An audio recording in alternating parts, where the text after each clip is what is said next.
दोस्तों, बुढ़ापा अर्थात जल्दी बाल सफ़ेद हो जाना, शरीर कमज़ोर हो जाना, दांत कमज़ोर हो जाना, गाल अंदर बैठ जाना, जल्दी थक जाना, चेहरा निस्तेज हो जाना, पाचन तंत्र बिगड़ जाना, आंखें कमज़ोर होना इत्यादि सम्मानित यह सभी लक्षण बुढ़ापे की अवस्था में होते हैं। लेकिन अब ऐसा नहीं है। जवानी के दिनों में भी काफ़ी युवा इन बुढ़ापे का शिकार होते हैं। तो आइए इसी बात को हम बौद्ध की कहानी के माध्यम से समझते हैं। इससे पहले आप इस वीडियो को लाइक करें और सब्सक्राइब करें।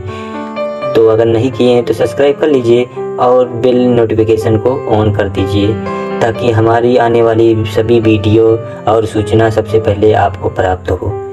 तो चलिए आज की कहानी को प्रारंभ करते हैं। दोस्तों, एक बार महात्मा बुद्ध एक सम्राट के दरबार में जाते और इससे पूछते हैं कि राजन बताइए, आप लोग की प्रजा कैसी? राजन कहते हैं, हे प्रभु, आपने जो उपदेश दिया है इससे हमारी पूरी प्रजा लगभग 60 वर्ष के हैं। उन्हें भी लग रहा है देखने में कि 20 वर्ष के हो चुके हैं। सबकी ढलती उम्र जैसे रुक गई है और थक गई है जैसे, और थम भी गई है। हमारे राज्य में लोग बैठकर आराम कर रहे हैं क्योंकि अब किसी को दवा की ज़रूरत नहीं है। सभी लोग एकदम स्वस्थ हैं। हमारी प्रजा बहुत ही खुश है। दोस्तों, आज की कहानी बहुत ही ज्ञानवर्धक है, इसलिए इस कहानी को अंत तक अवश्य सुनिएगा। इस कहानी से आप जान पाएंगे कि कम उम्र में भी बुढ़ापा क्यों आता है। जैसे कि सभी लोग जानते हैं कि गौतम बुद्ध एक सम्राट भी थे, लेकिन उन्होंने सब कुछ त्याग कर एक सन्यासी का रूप धारण कर लिया था। इसीलिए उन्हें सब पता था हमें क्या खाना चाहिए, हमें कैसी दिनचर्या अपनानी चाहिए। दोस्तों, आज हम महात्मा बुद्ध के 12 महत्वपूर्ण नियम या इसे भी कह सकते हैं कि पूरे जीवन का रहस्य जानने वाले हैं। इसलिए आप सबसे पहले विनम्र निवेदन है कि पूरी कहानी को ध्यान पूर्वक सुने और इन 12 बातों को सुनकर अपने जीवन में उतार लीजिए। यदि आप इन बात को अपने उद्देश्यों को जीवन में उतार लेते हैं तो आप अवश्य कभी बीमार नहीं होंगे। आपका बुढ़ापा आपको छू भी नहीं पाएगा।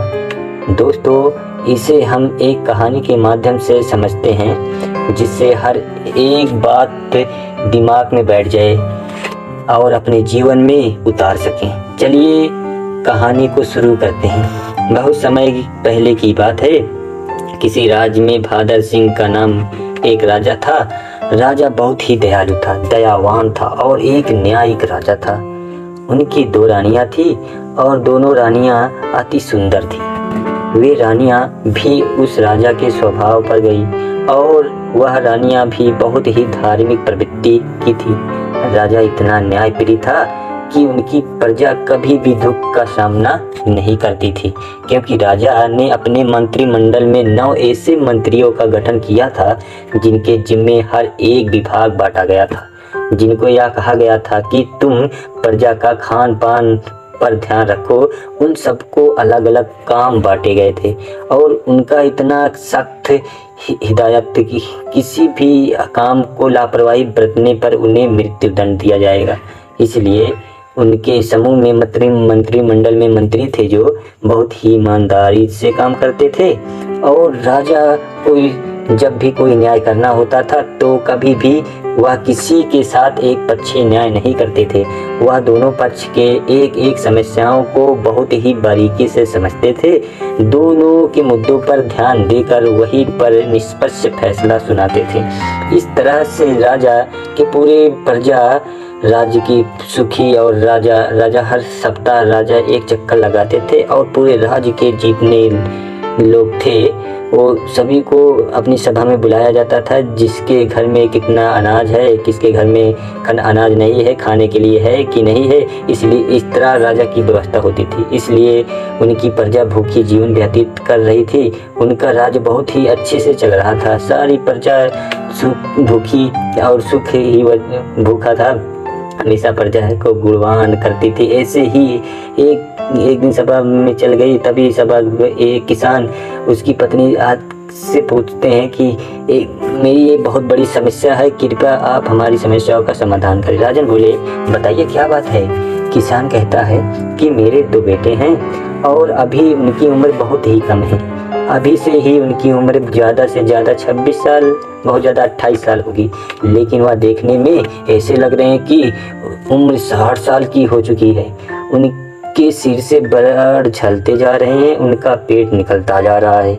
वे बहुत ही आलसी हो गए हैं, कोई भी काम नहीं करते हैं। हमने इधर उधर से बहुत दवाइयाँ कराई, लेकिन कोई फ़ायदा नहीं हुआ।